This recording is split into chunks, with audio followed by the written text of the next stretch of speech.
प्रिय छात्र छात्राओं, पिछले मेरे वीडियो में मैंने आपको अप्रतिलोमी प्रवर्धक की वोल्टालब्धि के सूत्र की स्थापना का तरीका बताया था और मैंने कहा था कि किस प्रकार प्रतिलोमी प्रवर्धक की जो वोल्टालब्धि है वो केवल फीडबैक रेजिस्टेंस ZF और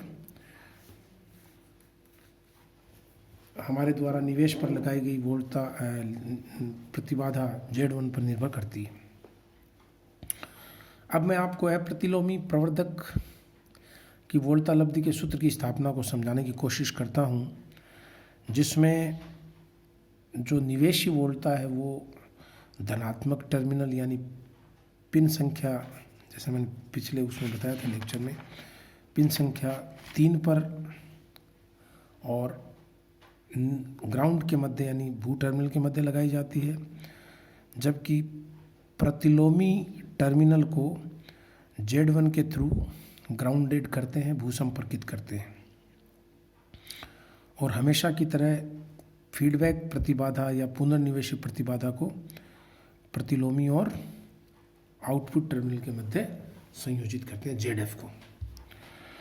तो चित्र के अनुसार जब निवेशी संकेत वोल्टा को ऑपरेशनल एम्पलीफायर के धन टर्मिनल तो इसे पर लगाते हैं तो इसे अप्रतिलोमी प्रवर्धक कहते हैं। चूंकि पुनर्निवेश संकेत को ऋणात्मक निवेशी टर्मिनल पर लगाते हैं यहाँ पे, इसलिए प्रवर्धक पर निवेशी संकेत यहाँ हो जाएगा VF और यहाँ हो जाएगा VI। तो भेद प्रवर्धक के सिद्धांत से जो निवेशी संकेत होगा वो VI माइनस VF के बराबर होगा, जहाँ पर VF का मान, इस पर आप किरचॉफ का लूप अगर लूप रूल लगाओ तो VO माइनस 0, ध्यान दीजिए VO माइनस 0 बटा कुल प्रतिरोध Z1 प्लस ZF, ये तो देखो हो गई धारा, और फिर उसके ऊपर बहने वाली धारा को आप ZF से मल्टीप्लाई कर दो तो ये VF की वैल्यू आ जाएगी। और इसके बिहाफ पर जो वोल्टालब्धि आएगी, आप देखिए इस वाले VO बराबर, मैंने पिछली दफ़ा क्या बताया था, A टाइम्स जो इनका डिफरेंस या विभेदी वोल्टा होती वो, तो यहाँ VF की वैल्यू आप रख दीजिए ये वाली। तो ये VF की वैल्यू रखते ही आप देखेंगे VF की वैल्यू रखते ही कितना हो जाएगा, ये VI एज इट इज है, VF का मान मैंने यहाँ से उठा के रख दिया Z1 upon Z1 plus ZF into VO, ये मान आ जाएगा। ये चीज़ अगर किसी के समझ में नहीं आई तो किरचॉफ का रूल लगा ले। देखो यहाँ वोल्टा V0 है इस टर्मिनल पे, यहाँ भू संपर्कन है, तो ये लूप बना लो। ये देखो यहाँ से यहाँ तक चल के ये एक लूप बन गया। इस लूप में VO माइनस V0 यानी सॉरी VO माइनस 0 अपॉन ये कुल प्रतिबाधा, ये धारा आ जाएगी।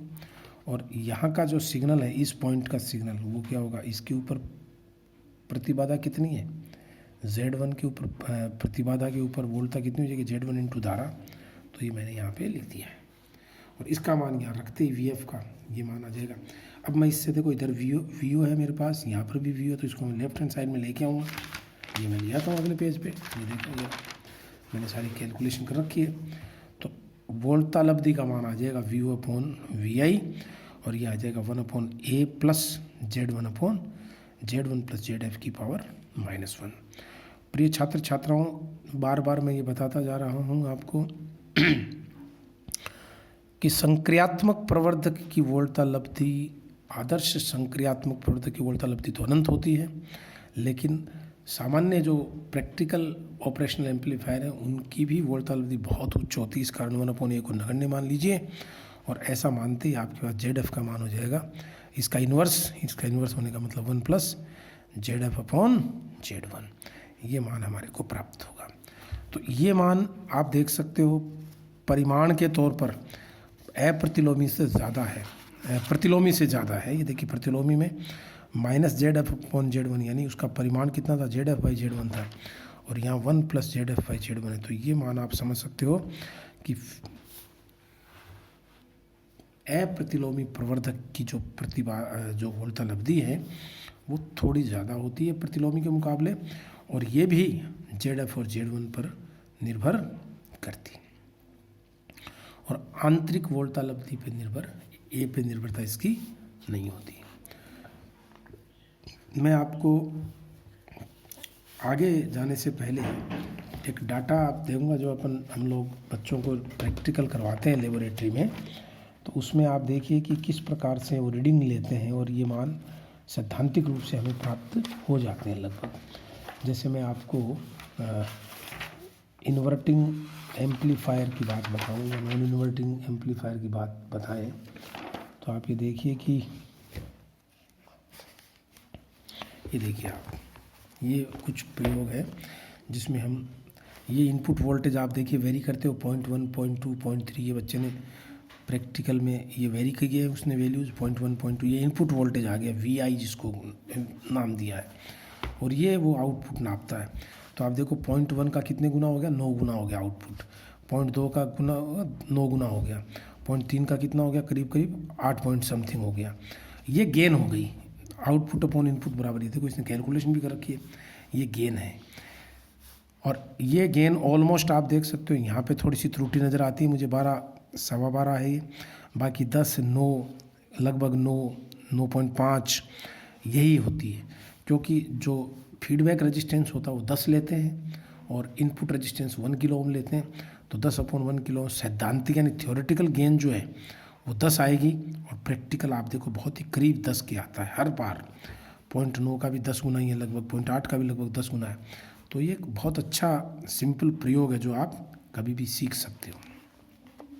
जब आप प्रयोगशाला में आएंगे तो हम ये आपसे करवाएंगे भी, तब आपको ये सब चीज़ें बहुत अच्छी तरह और भी समझ में आएंगी कि हाँ जो हमने पढ़ा है वो वास्तव में हमें अनुभव भी किया, उसको हाथ से भी हमने प्रैक्टिकल को करके देखा है। हम ये आशा करते हैं कि कोविड-19 जल्दी ख़त्म हो, आप कॉलेज महाविद्यालय में आएँ और आप और हमारा इंटरेक्शन होकर के आपका फिजिक्स के प्रति जो प्यार है वो बढ़े, ऐसी हमारी हमेशा मनोकामना रहती है प्रिय छात्र छात्राओं। अब आप ये देखिए कि ऑपरेशनल एम्पलीफायर यानी संक्रियात्मक प्रवर्धक की निवेशी प्रतिबाधा निर्गम प्रतिबाधाओं के मान में आपको फटाफट बता देता हूँ। प्रतिलोमी प्रवर्धक वही है जो पहले संकेत जो 2 नंबर की पिन पे जाएगा नेगेटिव टर्मिनल पर, तो इस प्रकार के प्रवर्धक में पुनर्निवेशन के पश्चात प्रभावी आंतरिक वोल्टता Z इफेक्टिव बराबर VI/I1 हो जाएगी।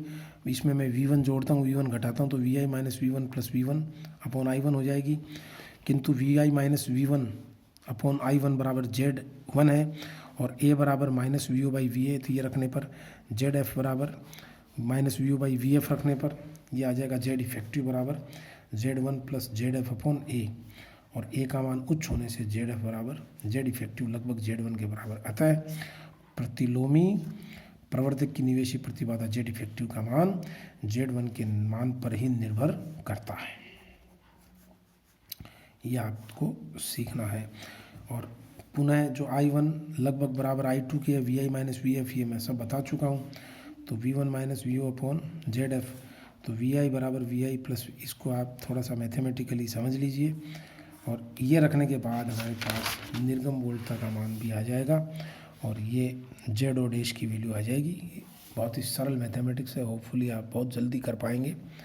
तो चूँकि आंतरिक वोल्टालब्धि A बराबर माइनस VO/V1 होती है, तो V1 बराबर माइनस VO/A रख दीजिए, और ये VI का मान आ जाएगा, तो VO/IO बराबर ये हमारे पास प्राप्त होगा।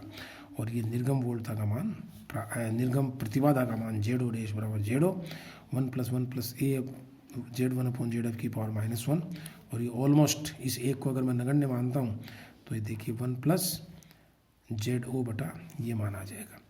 तो ZO' की वैल्यू ZO से कम होती है, यानी ये आप ध्यान रखिए कि बिना पुनर्निवेश के निर्गम प्रतिबाधा यहाँ ZO है, तो पुनर्निवेशन के पश्चात थोड़ी सी कमी आती है, और ये कि ये मान आप अप्रतिलोमी प्रवर्धक में भी प्राप्त कर सकते हो, जो मैं आपको अगले लेक्चर में सिखाऊंगा।